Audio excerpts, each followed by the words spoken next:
ఇంట్ల ఖర్చులకు లేకున్నా పొలం పెట్టుబడికి లేకున్నా పిల్లల ఫీజులకు పైసలు లేకున్నా ఇంటి పక్కోలనో తెలిసినోళ్ళనో చుట్టాలనో వాళ్ళనో వీళ్ళనో అడిగి తీసుకుంటారు. ఒకవేళ డబ్బులు ఎల్లేటట్టు లేకుంటే కాగితం పెట్టుకుంటారు. మళ్ళీ పంట రాగానే ఇస్తారు. ఒకవేళ మళ్ళీ పైసలు ఎల్లేకోపు లేకుంటే కాగితం తిరగబెడతారు కదా. కానీ బ్యాంకుల లోన్ తీసుకొని కట్టకుంటే పరిస్థితి ఏంది? ఎక్కువ ఫైన్ పడుతుంది అంటారు కదా.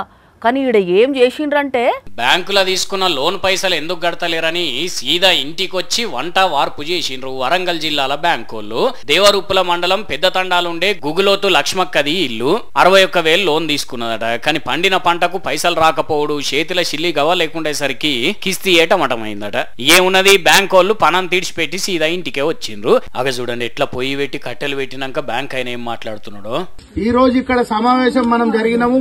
30 మందితోటి SERP department, field officer, DO, NPA, manager అందరు ఇక్కడికి వచ్చినందుకు వీళ్ళు 28 తారీఖు లోపల 51,000 కట్టాలి. ఇప్పుడు 10,000 కట్టాలి.